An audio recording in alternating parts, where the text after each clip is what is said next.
Hi అండి, నమస్తే. Welcome to read with Yashu. నిన్నటి భాగంలో శివ పార్వతులు ఏకాంతంలో 1000 దివ్య సంవత్సరాలు గడిపారు అనేంతవరకు చదువుకున్నామండి. తర్వాత చూద్దాం. అప్పుడు దేవతలందరూ మేరుగిరి సమీప ప్రాంతాన సమావేశమై యోగి శ్రేష్ఠుడు, నిర్వికారుడు, ఆత్మారాముడు అయిన శంకరుడు మన కొరకు వివాహం చేసుకున్నా ఆయనకింతవరకు కుమారోదయం కాకపోవడానికి కారణమేమై ఉంటుంది అని ఆలోచన చేశారు. పార్వతీ పరమేశ్వరులిద్దరూ పారవశ్యంలో మూర్ఛాగతులై ఉన్నారన్న విషయాన్ని నారదుని ద్వారా తెలుసుకుని విధాతతో కూడి విష్ణువు వద్దకేగి విషయాన్ని విన్నవించి ఉపాయాన్ని చెప్పమని కోరారు. దానికి నారాయణుడు ఇలా అన్నాడు: ఓ బృందారకులారా, చింతిల్లకండి, మనకు శుభాలు ప్రాప్తిస్తాయి. ఆది దంపతులు విహారాన్ని విరమించడానికి సమయం ఇంకా ఆసన్నం కాలేదు. వారి విహారానికి మనం విఘ్నం కల్పించకూడదు. అలా భంగాన్ని కల్పించిన వానికి జన్మజన్మల యందు భార్యావియోగం కలుగుతుంది. పూర్వం ఇంద్రుడు రంభతో విహరిస్తూ ఉండగా విఘ్నాన్ని కల్పించిన దూర్వాస మహర్షి భార్యావియోగాన్ని పొందాడు. కాముడు ఘృతాచుతో కూడి ఉండగా అడ్డుపడిన బృహస్పతికి 6 మాసాలలోపే చంద్రుని వలన భార్యావియోగం సిద్ధించింది. మోహిని చంద్రుల విహారానికి విఘోతాన్ని కల్పించిన గౌతమ మహర్షికి భార్యావియోగం తటస్థించింది. హరిశ్చంద్రుడు రైతు దంపతులకు వియోగాన్ని కల్పించిన కారణంగా సర్వస్వాన్ని కోల్పోయాడు. గీర్వాణులారా, ఆది దంపతులు మరొక 1000 సంవత్సరాలు అలా ఏకాంతంలో ఉంటారు. గడువు పూర్తి కాగానే అక్కడకు వెళ్ళి ఆ శివ తేజస్సును భూమి ధరించేటట్లు చేయండి. ఆ తేజస్సు నుండి ప్రభువు యొక్క కుమారుడైన స్కందుడు జన్మించగలడు.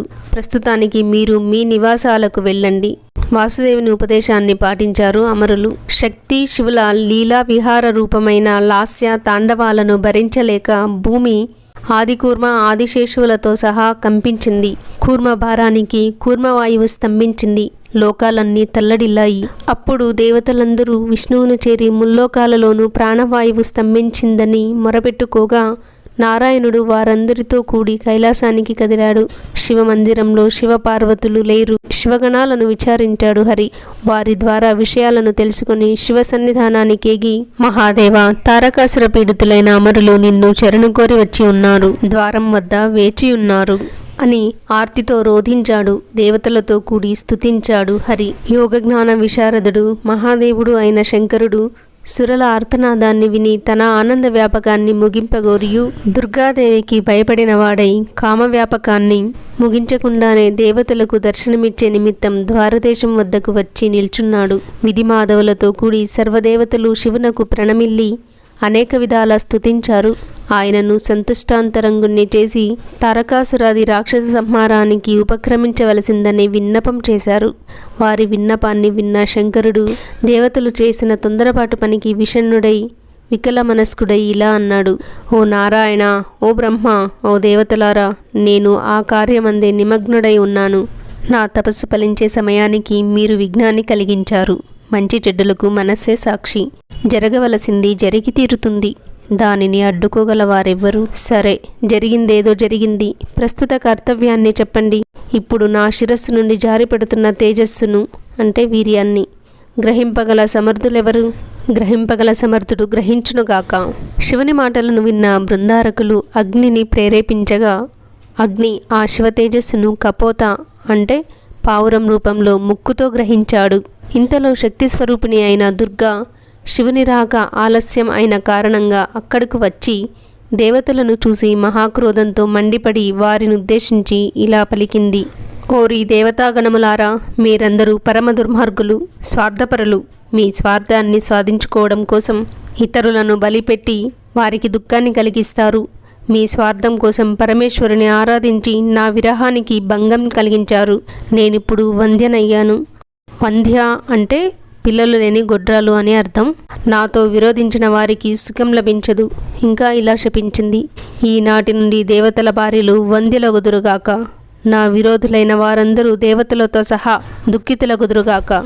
ఆపై ఆమె అగ్నిని చూసి, ఓ అగ్ని, నువ్వు శివతత్వాన్ని ఎరగని మూర్ఖుడవు కనుక శివవీర్యాన్ని గ్రహించావు. ఇది ఉచితము కాదు. నువ్వు నిత్య దుఃఖితుడవై సర్వపక్షకుడగుదుగాక. ఇలా దేవతలను శపించి శివునితో కూడి గృహంలోకి వెళ్ళిపోయింది పార్వతీదేవి. ఓ మునులారా, ఆ తర్వాత ఆ దేవి గణేశుడనే మరొక పుత్రునకు జన్మనిచ్చింది. ఆ వృత్తాంతాన్ని ముందు చెప్తాను. ఇప్పుడు గుహుడైన కుమారస్వామి వృత్తాంతాన్ని చెబుతాను, వినండి. దేవతలు అగ్నిముఖులు కదా. అగ్ని భుజించిన దానినే దేవతలు భుజిస్తారు. అది వేదవాక్కు.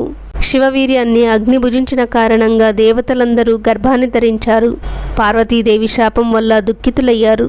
శివ తేజస్సు లోపల నుంచి దహించి వేస్తోంది. భరించలేక శివుని శరణుజొచ్చారు.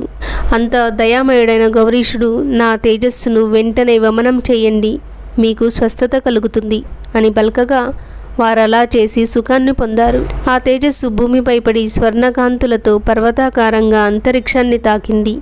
కానీ అగ్నికి మాత్రం దుఃఖం తొలగలేదు. శంకరుని ప్రార్థించగా ఆయనిలా అన్నాడు, ఓ అగ్ని, నా తేజస్సును పానం చేసి అధికమైన పాపం చేశావు. నీకొక ఉపాయాన్ని చెబుతున్నాను, విను. దాని యోగ్యమైన స్త్రీ యందు నిక్షేపించు, నీకు స్వస్థత కలుగుతుంది. శంభుని పలుకులకు అగ్ని చేతులు జోడించి, శంకరా, అలాంటి స్త్రీ ముల్లోకాలలోనూ శక్తి తప్ప మరొకరు లేరు అని ప్రార్థించగా శంకర ప్రేరితుడైన నారద మహర్షి అగ్నికి ఉపకారాన్ని చేయగోరి ఇలా అన్నాడు, ఓ వీతిహోత్ర, ఈ శివ తేజస్సును మాఘమాసంలో తెల్లవారుజామున నదీ స్నానం చేసే స్త్రీల యందుంచు, నీ పాపం పోతుంది. దానికి సరేనని విశ్వానరుడు అన్వేషణలో పడ్డాడు. అదే సమయంలో సప్తర్షుల భార్యలు ఆకాశగంగలో మాఘస్నానానికై ఉదయమే లేచి మంచి నియమాలతో నదీ తీరానికి వచ్చి స్నానం ముగించారు. స్నానానంతరం చలిచేత పీడింపబడి వారిలో 6 వహ్ని జ్వాల సమీపానికి వెళ్ళిపోగా వివేకవతి అయిన అరుంధతి వారించింది. శివమాయ మోహితులైన వారు హఠంతో శుక్రుని అంటే అగ్నిని శుక్రుని సమీపానికేగి చలి కాచుకోగా శివతేజస్సు వెంటనే రోమకూపాల నుండి వారి దేహంలో ప్రవేశించింది. తక్షణం పావకునికి తాపం శాంతించగా ఋషిపత్నులు గర్భవతులై తాపపీడితులయ్యారు. అనలుడు చేసిన పనికి అరుంధతి దుఃఖించింది. తర్వాత ఏం జరుగుతుందన్నది రేపటి భాగంలో చదువుకుందామండి. సర్వము ఉమామహేశ్వర పాదార్పణం.